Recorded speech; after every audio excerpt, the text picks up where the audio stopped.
고등학교 정하는 법에 대해서 얘기해보겠습니다. 중3 학부모님들, 중3 학생들, 혹은 그 밑에 중학교 다니고 계신 그 학부모분들도 이런 부분에 대해서 고민이 많으실 거예요. 일단 제가 설명하는 거에 있어서 대전제는 수시로 간다는 전제입니다.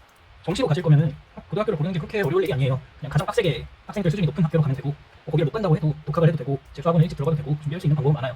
근데 수시로 가는 경우에 고등학교 정하는 게 어렵기 때문에 그거에 대해서만 얘기를 해볼게요. 기본적으로 수시로 대학을 가는 데 있어서는 크게 세 가지 요소가 있습니다. 첫 번째 내신, 두 번째 생기부, 다음 세 번째 수능입니다. 최저 같은 거 맞추려면 수능이 필요하겠죠. 자, 그래서 이걸 일단 표를 그려볼게요. 자, 이런 식으로 이 세 가지 요소에 대해서 스케일을 매겨봤어요. 그래서 이 세 개를 얼마나 다 위쪽까지 끌어올리냐, 내신 따기 쉽고 생기부 잘 써주고 수능을 잘 대비해주는 학교를 가는 게 가장 이상적이겠죠. 물론 그런 학교는 잘 없습니다. 이 표를 밸런싱하는 게 어려운 이유가 뭐냐면요, 대체로 내신은 수능과 유리한다, 이런 관계가 성립하기 때문입니다. 이 세 개를 한 번에 다 좋게 해주는 경우가 잘 없어요. 내신을 따기 쉽다는 거는 학생들 수준이 떨어진다는 거죠. 그러면 대체로 그 학교는 수능도 못 봅니다. 학생들 수준이 떨어지니까. 그래서 일단 이런 관계가 성립하고, 또 내신은 생기부와도 대체로 반비례합니다. 왜 그러냐면 내신이 떨어지는 학생들이 온다는 건, 그러니까 내신이 따기 쉽다는 건 학생 수준이 떨어진다는 거잖아요. 수준이 떨어지는 학생들이 온다는 것은 그 학교 수준 자체가 높지 않다, 그 말은 생기부도 잘 써줄 확률이 낮다, 그런 식으로 해석을 할 수 있기 때문에 이런 관계가 성립합니다. 그래서 이 사이에서 밸런스를 찾아가는 것이 가장 중요한데요, 제가 드릴 수 있는 가이드라인은 일단 내신을 무조건 1순위로 가라 입니다.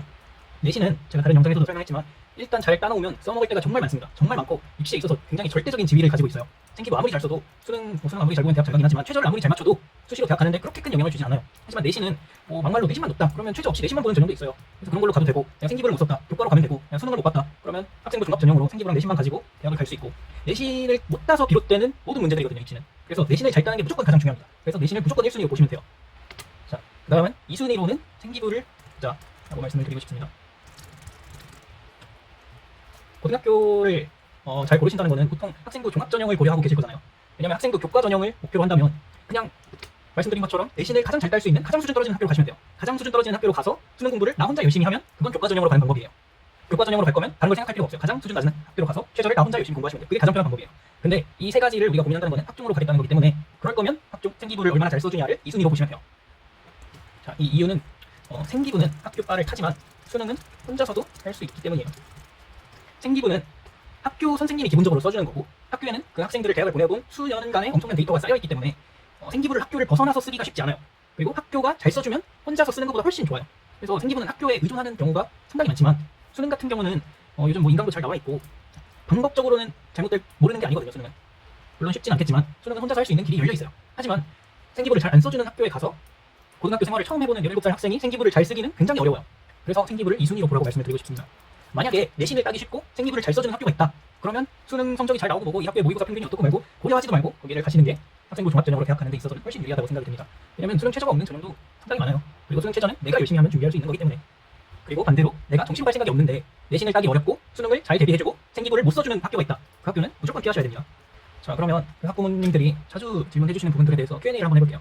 먼저 남학교 가야 되냐, 여학교 가야 되냐, 공학 가야 되냐 이렇게 물어보시는 분들 계세요. 이거는 정답이 어느 정도 정해져 있죠. 여자는 공학하고 남자는 남학교 가라, 이렇게 정해져 있는 이유를 다들 잘 아시겠지만, 일단 고등학교에는 특히 요즘으로 갈수록 수행평가 같은 게 중요해지잖아요. 수행평가뿐만 아니라 내신이라는 것 자체가 꼼꼼한 사람이 이기는 그런 구조이다 보니까 남학생들이 아무리 꼼꼼해도 여자애들을 이기기가 쉽지 않아요. 그래서 남학생들은 남학교로 피하시고 여학생들은 공학으로 가서 점수를 나눠주시면 되겠습니다.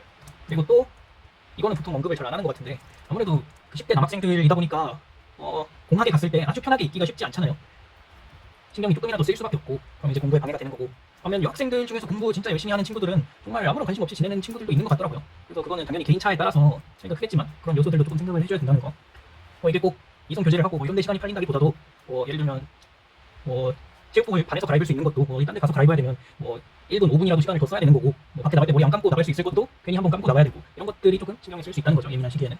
그다음 또 이제 학생들이 공부를 좀 잘하시거나 학교열이 뛰어난 그런 동네에서 오신 분들이 많이 걱정을 하시는 건데, 흔히 말하는 그 지역의 명문고들 있잖아요. 유명한 곳, 공부 잘하기로 소문난 곳, 그런 곳들을 꼭 아이를 보내려고 하시는 분들이 많으신 것 같아요.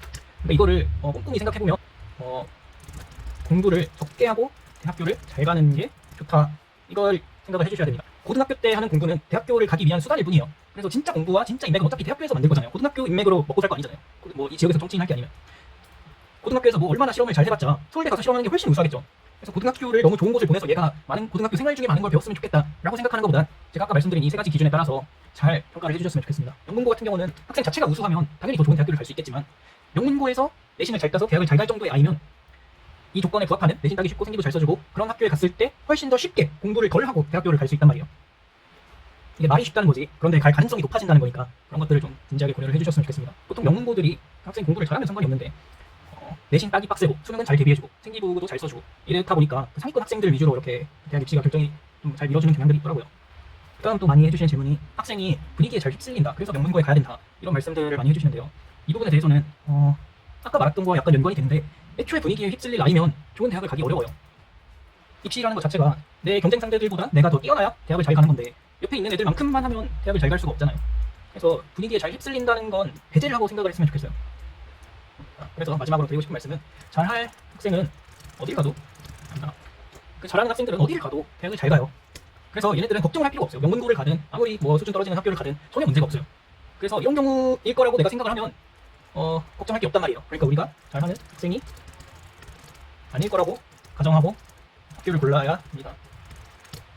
일단 정규 분포라는 게 있잖아요. 내가 정규 분포 안에 속할 거라고 생각하고 내가 평범한 아이일 거라고 생각하고 고등학교를 고른 다음에 만약에 거기서 잘 되면 아무 걱정이 없으신 거죠. 내가 원하는 대학교 아무데나 갈 수 있는 거죠. 근데 내가 평범한 학생일 거라고 생각해서 들어갔는데 평범하다. 그러면 또 그거에 맞게 고등학교를 간 거니까 대학교를 잘 가겠죠. 근데 내가 잘할 거라고 생각하고 나에게 맞지 않는 고등학교를 들어갔다가 잘 못한다. 그러면 이제 거기서 문제가 많이 생기거든요. 그래서 항상 이거를 생각을 해주셨으면 좋겠습니다. 내가 잘하는 학생이 아닐 거라고 생각하고 플랜 B를 생각하고 고등학교를 고르시면 나중에 후회할 일이 조금 적을